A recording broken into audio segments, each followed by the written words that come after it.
Ça y est, mesdames et messieurs, après cette panne d'électricité résolue à l'instant, bonsoir et bienvenue à cette grande édition du journal. Je commence par les sommaires. Le processus électoral en cours sera financé dans son ensemble par les trésors publics congolais qui a déjà à ce jour payé plus de 500 millions de dollars américains. Confirmation de Nicolas Kazadi Kadimanzouji lors du briefing organisé lundi par Patrick Mouyaya. Les travaux de la 47e édition de l'Assemblée générale de la Fédération des sociétés d'assurance de droit national africaine se sont ouverts ces jours au Palais du Peuple.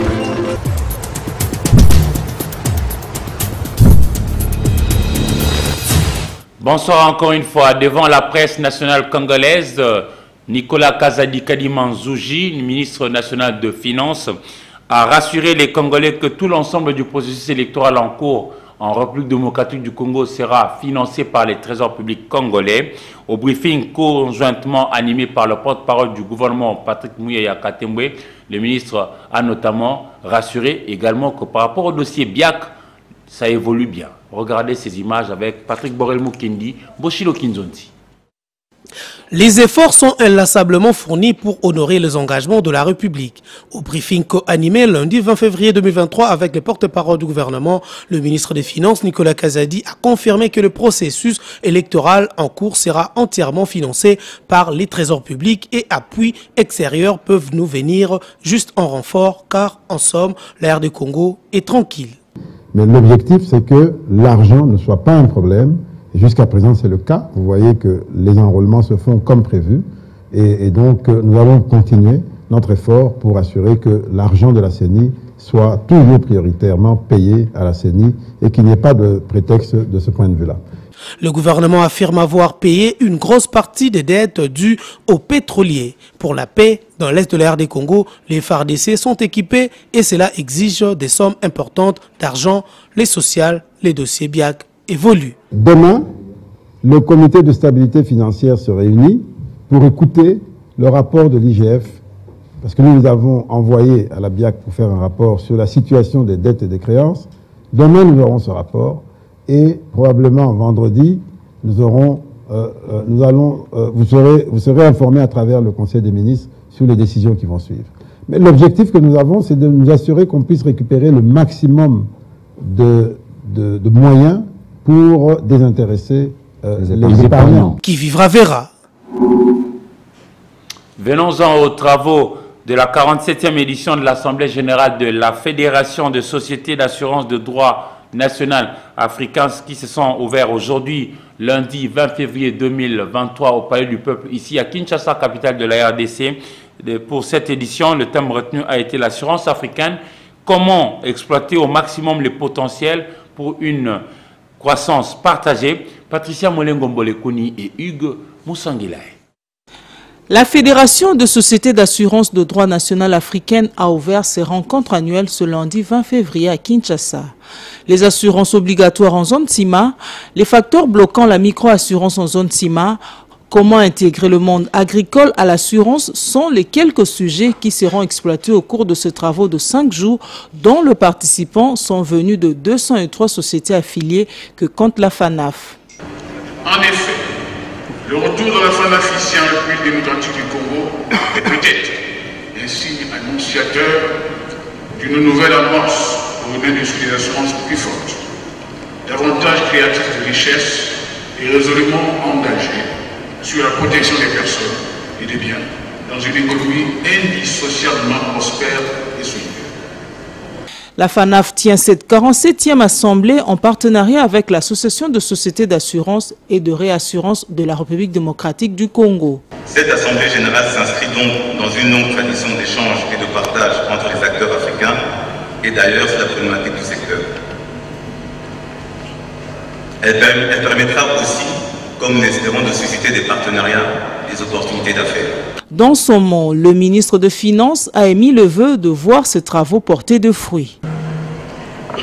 Je voudrais également dire qu'il est important que nous travaillons ensemble, secteur de l'assurance et État congolais, et en particulier le ministère des Finances, car nous avons un intérêt commun, celui de développer un marché porteur d'emploi, porteur de croissance et porteur de recettes, ressources fiscales pour les uns des chiffres d'affaires pour les autres. Les travaux de cette 47e assemblée vont se clôturer le vendredi 24 février 2023. 3 diacres et 3 prêtres ont été ordonnés dimanche 19 février 2023 au cours d'une célébration eucharistique présidée par Monseigneur Marcel Outembi Tapa, archevêque métropolitain de Kisangani, en la cathédrale Notre-Dame du Très Saint-Rosaire. On fait le point avec Blaise Moussa.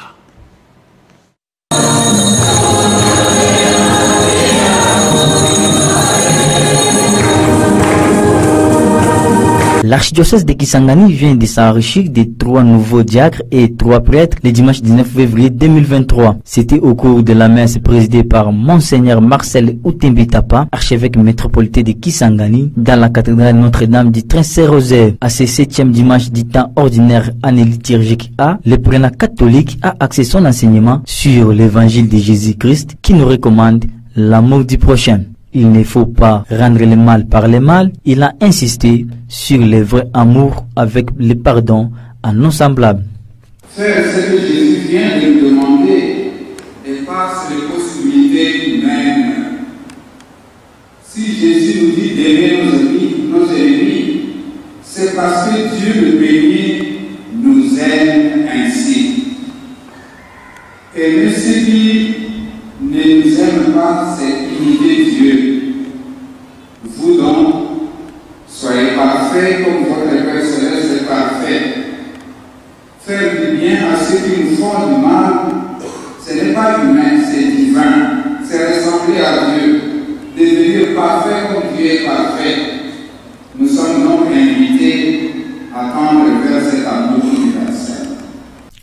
Les séminaristes Alphonse Waya Asenga, Narcisse Mayele, diocésain de Kisangani, et frère Doudé Moutouzi, missionnaire Morfortin, ont été ordonnés diacres, tandis que les diacres Jordi Jean-Christophe Zanga, Diemersi Moussungwa, diocésain, et Charles Kipushi Mumbere, missionnaire Morfortin, ont été admis à l'ordre sacré. Signalons que plus de 60 prêtres ont concélébré cette messe qui a connu la participation de Madame la gouverneure de la province, Madeleine Nikomba Sabangu, et de nombreux fidèles chrétiens catholiques venus des 4 coins de la ville de Kisangani. Monseigneur Outembi tout à l'heure a parlé de l'amour, mais une autre preuve d'amour est celle de favoriser plutôt la vaccination des enfants, et particulièrement à Beni. Nous sommes dans la province de Nord Kivu. Près de 91% d'enfants qui devraient aller se faire vacciner n'ont pas pu y aller, simplement parce qu'il y a eu insécurité dans cette partie du territoire national. Elda Chimissi pour la suite. D'enfants attendus ont été vaccinés contre la rougeole dans les 15 aires de santé de la zone de santé de Isha dans les territoires de Beni dans les Nord Kivu. C'est le résultat de la campagne de vaccination qui s'est déroulée du 6 au 12 février dernier. Selon les chargés des activités préventives et des surveillances épidémiologiques de la zone de santé de Isha, M. Arish Koulé Kioussa, sur les nombres d'enfants attendus, un bon nombre ne s'est pas présenté à cause de l'insécurité qui sévit dans cette partie de la province. Cette vaccination s'est déroulée dans les 15 aires de santé, mais avec des difficultés. Il y a certains aires de santé où l'on n'a pas vacciné convenablement. Parmi les zones de santé qui n'ont pas vacciné, figure la zone de Kainama. Il faudrait noter que les 43 166 enfants attendus, 39 530 ont été vaccinés. On va faire un flashback historique. Ces jours-là, 20 février 1978, le régime Mobutu a annoncé avoir déjoué un complot contre les institutions de la République du Zaïre. 91 personnes furent arrêtées et un procès ouvert du 8 au 16 mars de la même année. Et le 17 mars, le jugement sera rendu. 78 de 91 inculpés, condamnés dont 13 à la peine de mort. Eliel Piamé pour le détail. Kinshasa s'est réveillé dans un tumulte. Des gens étaient accusés d'avoir fomenté un coup d'État contre Mobutu. Selon la version officielle, un groupe d'opposants en exil prit contact avec un autre groupe d'officiers zaïrois au pays. Ces exilés étaient regroupés au sein d'un parti politique d'opposition au régime Mobutu, MARC, en sigle Mouvement d'action pour la résurrection du Congo, à la tête duquel se trouvaient Munguya, Kanyonga Pierre et Kalonga, et les groupes d'officiers étaient dirigés par le major Kaloumé. Selon la version officielle, leur plan de déstabilisation consistait à créer la terreur à Kinshasa par le plasticage du barrage d'Inga, du pipeline et des édifices publics. Autour de 10h30, le major Kaloumé est arrêté alors qu'il assiste à une messe. La plupart des personnes appréhendées par la suite, 91 personnes, laisseront à partir de ces dénonciations. Ils furent tous déférés devant une commission d'enquête composée des généraux Babia, Singa et Likulia, du colonel Bolozi et de Seti Yale. Leur procès s'étend du 8 au 16 mars. 78 de 91 inculpés furent condamnés, accusés de haute trahison, tentative de coup d'État et violation des consignes militaires. Mobutu lui-même annonça dans un discours télévisé son refus d'accorder sa grâce aux condamnés à mort. Les 13 condamnés à mort furent exécutés à l'aube du 18 mars, à l'exception de l'adjudant Brigitte Kisonga qui fut graciée car elle était enceinte.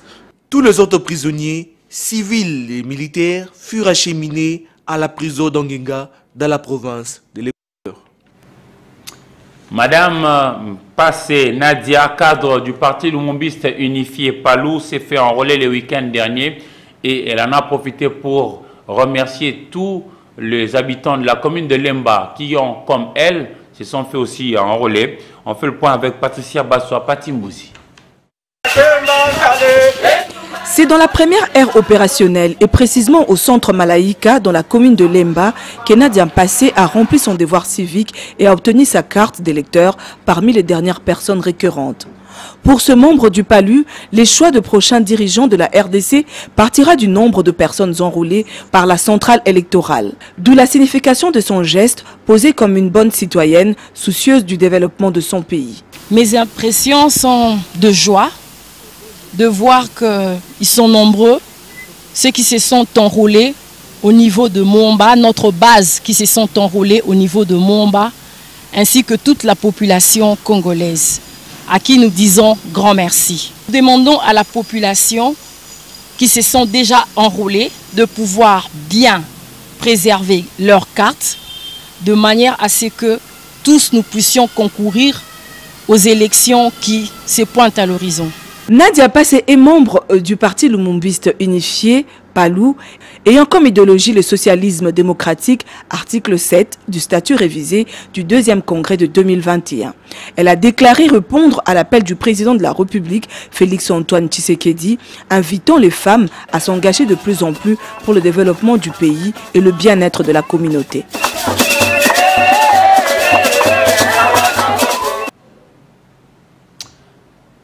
La députée nationale Jeanne Mbemba, elle, revient dans ces jours de plusieurs semaines dans la province du Kwilu, particulièrement à Massimanimba, dans le cadre de ses vacances parlementaires. Elle en avait également profité pour s'offrir une carte d'électeur. Regardez ces images. Heureuse doit l'être la députée nationale, l'honorable Jeanne Mbemba, qui revient de son Massimanimba natal pour accomplir son devoir civique. 2 semaines de dur labeur, 2 semaines d'échange avec la population et surtout 2 semaines pour palper du doigt les réalités locales de la cité des Massimanimba dans la province du Kwilu. C'est d'abord accompagné d'une foule nombreuse que celle qu'on a surnommée la reine de Massi est allée s'inscrire et se faire enrôler dans un centre d'inscription et d'enrôlement. Après avoir rempli son devoir civique, la dame de fer de Massimanimba, Jeanne Mbemba, a lancé un appel pressant à la population de se faire enrôler pour désigner ses prochains représentants dans les institutions locales, provinciales et nationales. Après s'être enrôlée, la députée nationale Jeanne Mbemba a entamé une série d'activités dans son long parcours qui l'a amené des Kossi en passant par Kibolo et Paille. La députée nationale s'est éventuée à sensibiliser la population sur l'importance des élections, fonctionnement des institutions locales, la bonne gestion, la bonne gouvernance et sur la coexistence pacifique entre les communautés. Cette interaction entre la députée nationale Jeanne Mbemba et la population a donné de la matière à cette dernière dans un esprit de la conscience collective. Profitant de son passage dans ce coin du territoire national, l'élu du parti Convention des démocrates chrétiens a rénové, parti cher au sénateur Jean-Philbert Mabaya, est allé s'incliner devant les mausolées du patriarche et notabilité exceptionnelle de Massi, l'honorable Cléophas Kamitatou Massamba. En véritable maman, Jeanne Mbemba est allée à la rencontre de filles, femmes et mamans de Massi Manimba. Dans un élan de solidarité, la reine de Massi a procédé à la remise de quelques pagnes et autres cadeaux aux mamans de la cité de Massi. Occasion faisant les larrons, elle a rehaussé de sa présence à une rencontre de prière de mamans de la communauté des assemblées chrétiennes Épouses du Christ, CASEC en sigle. Dans l'objectif de redorer les blasons ternis au secteur Kibolo, l'honorable Jeanne Mbemba a procédé au lancement des travaux de construction du bâtiment qui va abriter les bureaux du secteur. Le passage du député national Jeanne Mbemba dans la cité de Massi et ses environs aura laissé des traces indélébiles dans les cœurs de chacun, dans l'espoir que le prochain passage de cet élu du peuple va davantage cimenter les vivre ensemble des différentes communautés pour le bien et le bonheur des habitants de Massi Manimba. A signaler que l'objectif principal de la députée Jeanne Mbemba demeure la construction des centres de santé, les points d'addiction d'eau, les logements sociaux, l'amélioration des conditions de vie et des travails de la population de cette contrée de la République démocratique du Congo. Bien, c'est un reportage signé par Adel Bissosa, le leader de la force de la population congolaise FPC. David Ngeleka appelle ses compatriotes, filles et garçons, à venir adhérer massivement au sein de son parti politique qui prône la justice sociale, la bonne gouvernance, le respect de biens publics et le nettoyage de soi-même, etc. pour bâtir un Congo prospère et nouveau. Julia Kamonia, Patimbouzi. Lance un appel à la population congolaise de venir adhérer massivement au sein du parti politique. Alors, le parti politique FPC en 10 points est constitué de la bonne gouvernance, l'amour du peuple, la solidarité, le nettoyage de soi, le changement, la loyauté, le travail, le respect du patrimoine commun, la justice sociale et la sincérité. Alors, je vous prie de venir adhérer au sein du parti politique car les portes sont vraiment ouvertes pour vous. Alors, le message, il est ceci. Le parti politique FPC apportera un très bon gouvernement pour le gouvernement à venir. Alors, il est grand temps de venir adhérer au sein du parti politique.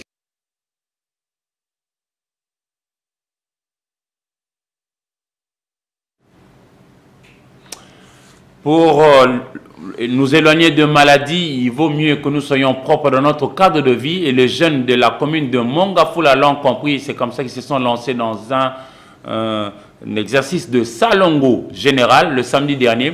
Africa Mujinga et Popol Jakwao. La matinée du samedi 18 février 2023, le jeune des Matadi Kibala Mongafula, déterminés, se sont mobilisés pour faire de la propriété dans leur quartier. Chacun un outil de travail à la main, ces jeunes ont curé les caniveaux de leur quartier en présence du bourgmestre de la commune de Mongafula, Séverin Lumbu Malamba. Après Matadi Kibala, c'était le quartier CPA Mouchi Amboudi, précisément sur l'avenue Mayombo, qui a été récuré de fond en comble après plusieurs années passées dans un état de délabrement très avancé. Mais aujourd'hui, ensemble, ils ont construit. Leur avenir vient d'être redoré. Leur avenir vient de revêtir une nouvelle robe. C'est le pourquoi de notre présence ici. Blaise Iyele Mayele, représentant du quartier, se félicite du fait que ces travaux de réfection soient devenus une réalité. Ce n'était pas facile. On a été l'objet des humiliations, de critiques, de ceci. Mais l'autorité venait de nous dire que tout cela, c'était pour aussi nous encourager. Et aujourd'hui, la fin peut justifier que c'est nous qui avions raison parce que nous avons répondu positivement à l'appel de son Excellence, Monsieur le Président de la République, chef de l'État. Satisfaction partagée par les habitants de l'avenue Mayombo, fiers d'avoir réhabilité leur avenir par leurs propres efforts, qui a été inauguré par le bourgmestre Séverin Lumbu. À cette occasion, le bourgmestre a également posé la première pierre pour la construction du pont numéro 1. En sport, 23 jeunes activistes bénévoles ont suivi un séminaire de renforcement de capacités en ce qui concerne l'organisation de Jeux de la francophonie prévue à Kinshasa au cours de l'année 2023. La Fédération congolaise de lutte et associée a clôturé cette formation dans la capitale RD congolaise. Ndaïla Mbouchi pour la suite. La cérémonie de clôture du séminaire des bénévoles organisé par la Fédération congolaise de lutte et associée en collaboration avec la Conféges en marche du Jet de la francophonie s'est clôturée au salon présidentiel du Stade des Martyrs. L'évolution des préparatifs de 9e Jet de la francophonie est rassurante, a déclaré Isidore Kwanja Njembo, le directeur de cette institution. Et nous avons la responsabilité en tant que comité national des Jets de la francophonie de former les bénévoles, de former les officiels. Ce sont des legs que les Jets de la francophonie vont laisser à notre pays. Les préparatifs évoluent très bien. Tout dernièrement, vous avez suivi certainement dans les médias, il y avait des délégations qui sont venues de la France, de la Belgique, du Canada. Et tout dernièrement, nous avons reçu le numéro D de l'Organisation internationale de la francophonie. Ils sont venus, ils ont vu qu'il y a beaucoup d'évolution. Les infrastructures sont en train d'être construites. Les entrepreneurs nous disent que nous serons dans les délais. Au niveau organisationnel, nous sommes en train de travailler fort pour que tout se passe dans les meilleures conditions. Je peux vous assurer que le gouvernement met les moyens nécessaires et les Jets seront une fête ici à Kinshasa.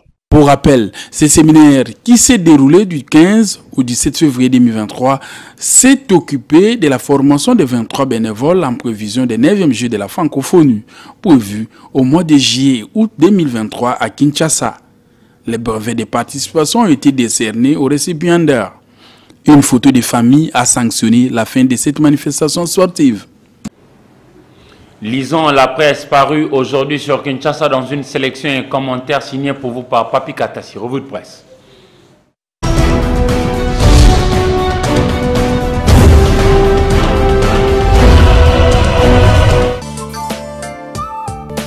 À l'entame de cette revue de presse de ce lundi 20 février 2023, à Addis Abeba, Tshisekedi gagne des points, Kagame minorisé, titre le quotidien d'information générale L'Avenir.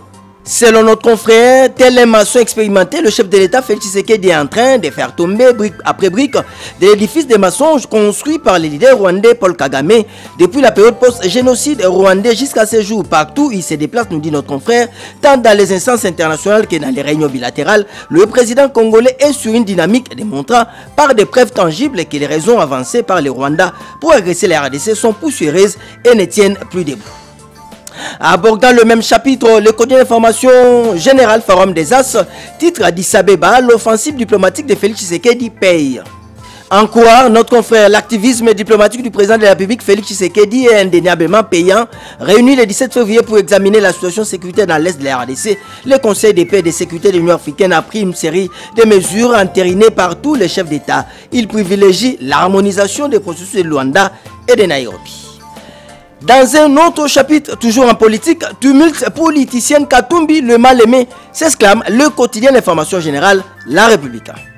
À jeter un coup d'œil dans les colonnes de notre consoeur, nous pouvons lire Bête noire, homme à battre, Moïse Katumbi est dans les viseurs du pouvoir en place. Le chairman des Ensemble pour la République et le mal-aimé de la classe politique congolaise a telle enseigne que ses faits et gestes sont suivis à la loupe et interprétés négativement par les services. Même les cadres de son parti ne sont pas épargnés. Salomon Idi Kalonda Escadela vient d'en faire la meilleure expérience dans son fief de Kindu au Maniema. Emboîtant les pas au quotidien d'information générale La République, cette fois-ci le trio hebdomadaire panafricain au cœur de l'Afrique, Africa News, titre violence préélectorale, un mort et une quarantaine de blessés à Kindu. Salomon Kalonda, victime des actes de banditisme le jour de son enrôlement. En quoi notre confrère, aussitôt lancé dans la zone opérationnelle 3, l'opération d'infraction et d'enrôlement des électeurs, a mal tourné à Kindu, chef-lieu de la province du Maniema, où le haut représentant de Moïse Katumbi Tchapoué pour les Grands Kivu, Salomon Kalonda et sa délégation ont fait les frais dans un centre d'enrôlement. Bien que les sites abritant les centres d'enrôlement soient déclarés inviolables et sous haute sécurité policière. Nous allons terminer par cette très mauvaise nouvelle pour l'économie de la RDC, contrat chinois, scandale d'une arnaque d'État, titre la presse en ligne Ouragan. En jetant un coup d'œil sur ces médias en ligne, contrat win-win, gagnant-gagnant, ce n'était que pour la consommation de l'opinion congolaise, maniaque du sensationnel. Et pourtant, les contrats chinois ne sont ni plus ni moins foi de l'IGF de Jules Alinguete qu'un attapage nigo avec les RDC dans le rôle des dindons de la fax. Ça n'est donc fini pour cette revue de presse. Au revoir et à demain.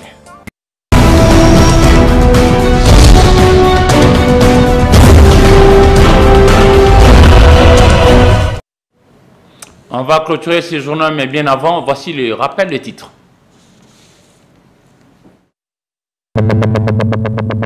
Le processus électoral en cours sera financé dans son ensemble par les trésors publics congolais qui a déjà à ce jour payé plus de 500 millions de dollars américains. Confirmation de Nicolas Kazadi Kadimanzouji lors du briefing organisé lundi par Patrick Mouyaya. Les travaux de la 47e édition de l'Assemblée générale de la Fédération des sociétés d'assurance de droit national africaine se sont ouverts ces jours au Palais du Peuple.